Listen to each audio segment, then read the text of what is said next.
สบายดีพี่น้องมาสุขุสุคนเด้อมื้อนี้ก็อยู่ในงานพี่น้องเอ้ยซอยผักซอยหยังก็แล้วนะเสร็จบ่วงเสร็จหม้อแพ็คของอยากของกินขึ้นโต๊ะเนาะพี่น้องซอยกันกับคนในบ้านเลยพี่น้องอ้ายกับน้องแล้วก็คนบ้านนี่เนาะพี่น้องเนาะเพิ่นสิมาซอยกันพี่น้องเด้อรู้สึกว่าคือแบบน้ำตาอยากไหลพุ่นออกซอยหอมบัวมันแสบตาเด้อพี่น้องเด้อแล้วเรียกแล้วหยังแล้วก็เมื่อหาบน้ำนายแต่งตัวสวยๆมาเด้อพี่น้องคนก็บ่ได้ถ่ายให้เบิ่งเพราะว่ามันแบบนะครับมาซอยเวียกเฮาบัดจับกล้องถ่ายก็เลยแบบบ่ถ่ายเฮาเห็นแล้วเฮาถึงมาถ่ายพี่น้องเดี๋ยวอ้นสิอัปเดตในงานในเบิ่งเด้อพี่น้องเด้อนั่งแสงโซแซงกับลูกนั่งพี่ก็ผู้สาวจ้ะหลานสาวพี่น้องลูกกับบ้านนั่นสบายดีแน่กว้างหลานสาวน้องนางพายพี่น้องลูกของเอ้ยเมนูเห็ดหับแขกกับมียำโต่งพี่น้องแล้วก็ข้าวปุ้นแล้วก็ลาบแล้วก็อบบางอย่างแล้วก็มีอีหยังขั่วนำบอกคือว่าเป็นเห็ดเดี๋ยวอ้นสิถ่ายอัปเดตทั้งในให้เบิ่งกับทั้งนอกเลยพี่น้องเด้อสาวแซงกับลูกชายกล่องมันจะเป็น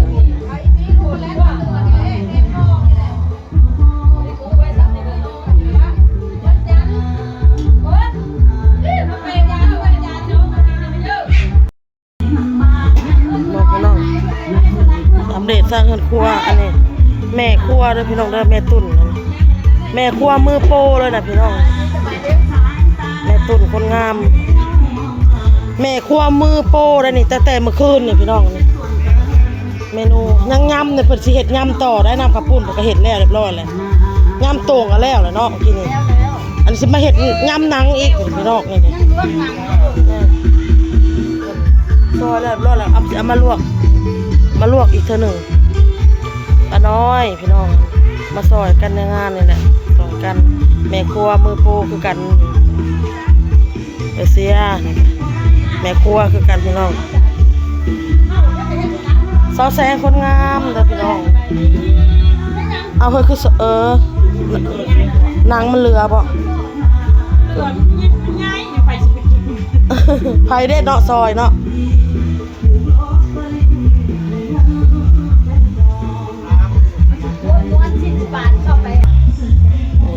หนังหัดต้มสุกแล้วเรียบร้อยเด้อพี่น้องเด้อแล้วก็ล้างแล้วเรียบร้อยต้มสุกแล้วเฮาเอามาซอยแล้วก็ล้างแล้วก็เพิ่นสิเฮ็ดยำน่ะเพิ่นเอามาลวกอีกพี่น้อง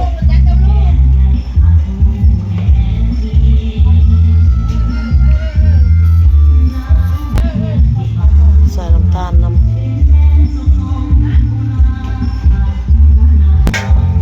อันนี้ก็สิเป็นโซนทางเรือนครัวพี่น้องบ่อนล่างถ้วยล่างบ่วงเนาะพี่น้องก็สิประมาณนี้แหละพี่น้องงานดองอันถือว่าอยู่ทางบ้านนอกอยู่แต่ว่างานใหญ่อยู่ได้พี่น้องเป็นเฮ็ดใหญ่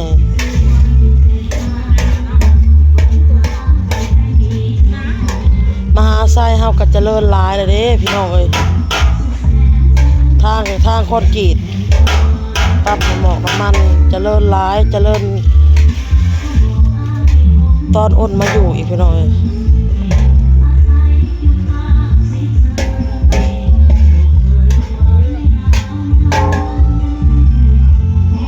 หันเข้ามาเบิ่งโซนทางในเด้อพี่น้องเด้อโซนทางในบ่อนสิผูกแขนทางในนี่กะทางนอกเป็นคนสุบแล้วก็ทางในกะแพ็คขึ้นโต๊ะเด้อพี่น้องเด้อน้อยสบายดีเนี่ยเฮ้ยเสี่ยว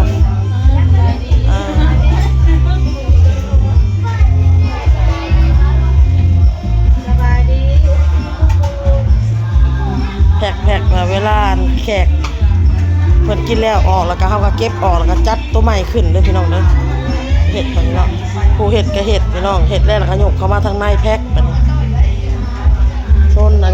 ทางหมอนี่ก็สิเป็นผู้เฒ่าผู้แก่เด้อพี่น้องเด้อนี่แหละตามประเพณีลาวเฮาก็สิประมาณนี้เด้อพี่น้องเด้อเบิ่งแม่เจ้าสาวงามงามพี่น้องป้าข่อยพุ่นแต่งมา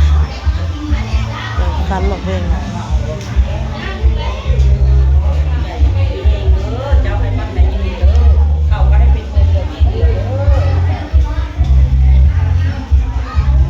ปลาแวนมื้อนี้ปลาแวนงามงามเนาะมื้อนี้เนาะ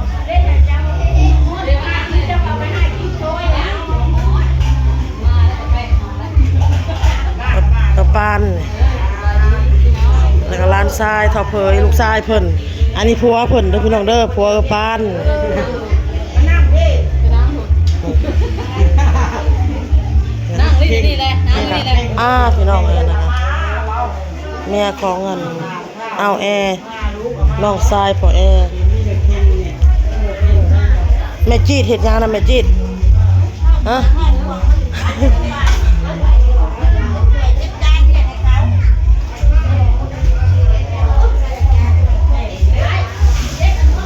เจ้าสาวก็ยังพันอะไรแล้ววะเนาะป้ายังหนุ่มแพรอยู่ฟัง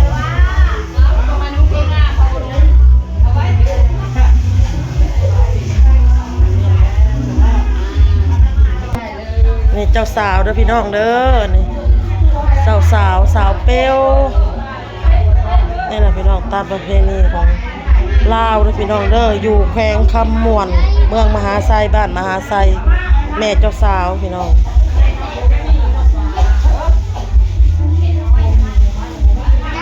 เจ้าบ่าวมาเจ้าบ่าวกำลังมาเลยพี่น้องเด้อเจ้าบ่าวแชมป์คิดดู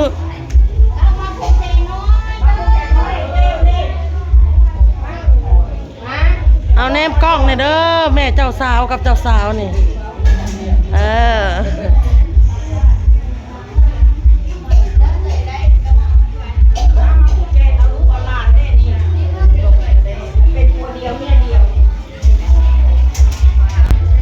สิเป็นโซนทางด้านนอกเลยพี่น้องเด้อโซนทางด้านนอกประมาณนี้โซนทางด้านนอกแล้วก็เฮือนอ้นเด้อพี่น้องนะแปะกันเลยนะตะกี้มันมีหัวอยู่เลยเพิ่นก็ม่างออกพี่น้องเลยมาอันนั้นปลาซักมาแล้วพี่น้อง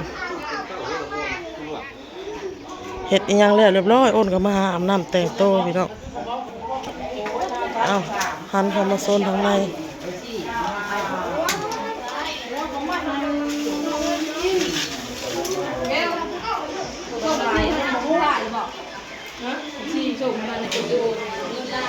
เห็นแล้ว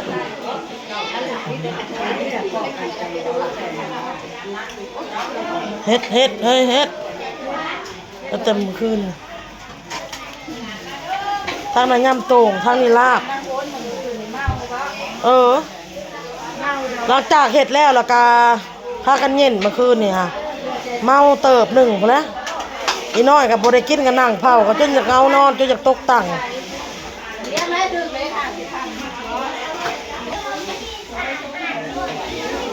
ผูกแขนนั่นผูกแขนน้อยเด้อเพื่อนเด้อผูกแขนในเจ้าสาวก่อน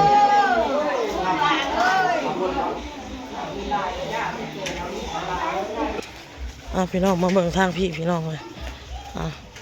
แขกคนมาหลายๆกับสิถ่ายให้เบิ่งตื่มทางนี้ก็สิเป็นวงดนตรีเด้อพี่น้องเด้อเครื่องเสียงเนาะก็ประมาณนี้เด้อพี่น้องเด้อบอลนี่ก็สิเป็นบอลพรลำวงนี่บอลก็สิเป็นบอลพรลำวงบอลเต้นบอลม่วนกัน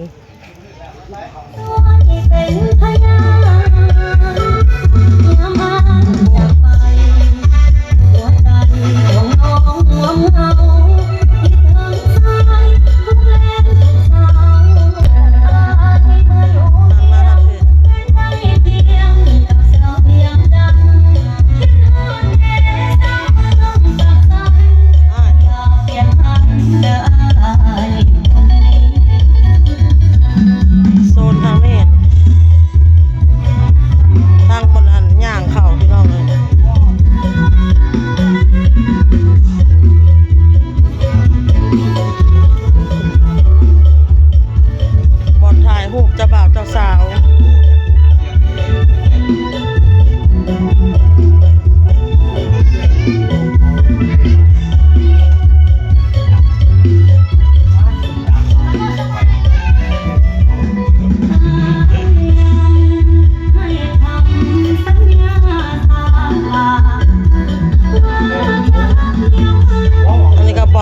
ซองเด้อพี่น้องเด้อ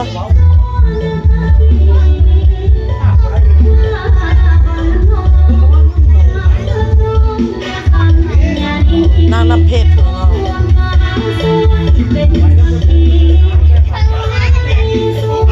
นางน้ำเพชรเนี่ยเดียวนี่อ้นเมื่ออาบน้ำสิชวนเพิ่นเมื่ออาบน้ำอาบในหมัดผมหมัดสางให้จบดีพี่น้องเอ้ยร้านข่อย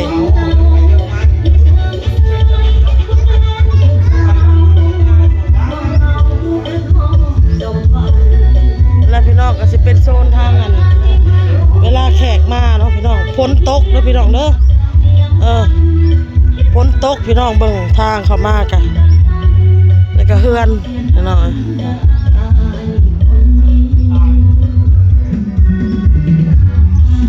เป็นทางย่างเข้าสิประมาณนี้นะพี่น้องเอ้ย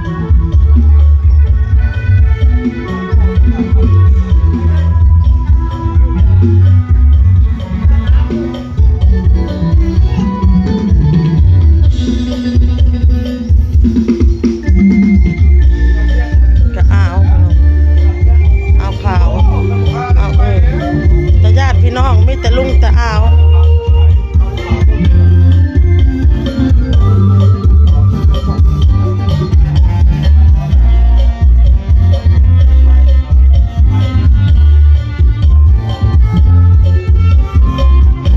ประมาณนี้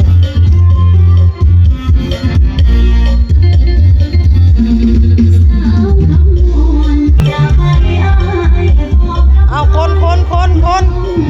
เข้าไปเอาลูกไปนี่ลูกอินอันนั้นนะบ่ลูกอีแซงบ่แม่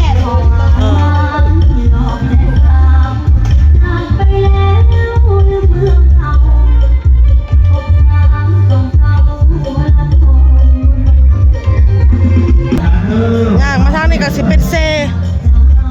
แคมเซพี่น้องก็สิเป็นเซบ้านมหาไซเมืองมหาไซแข้งคำมวนเด้อพี่น้องเด้ออ้นถ่ายคลิปไปนี่ก็จังว่าสิติดลิขสิทธิ์เพลงกับบ่จักเนาะพี่น้องเนาะแต่มันเป็นเพลงลาวอยู่แต่ว่าเพลงลาวบางเพลงมันก็ติดลิขสิทธิ์เด้พี่น้องเอ้ยภาคซีเบื้องนั้นก็สิเป็นวัดศรีบุญเฮืองพี่น้องเอ้ยทางนี้ก็สิเป็นวัดโพวาพี่น้องเห็นแต่หลังคาแดงๆเห็นบ่พี่น้องวัดโพวาพี่น้องนี่พี่น้องเอ้ยเพลงนี้งานแต่งนะพี่น้องเนาะPCจะได้มาสีมันดีเป็นสีกี่เมาส์สีอะไรคนละสี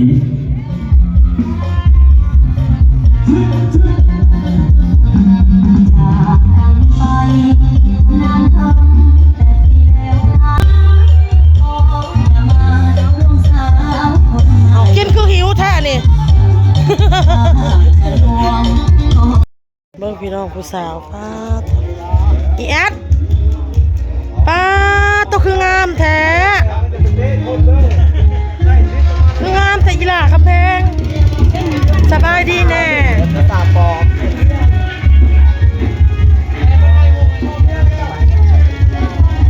ไปแล้วพี่น้องบอนนั้นหับแขกด้วยพี่น้องด้วยเขาเอาคลิปนี้ก็ล่าแล้วพี่น้องพ่อก็คลิปหน้าจ้า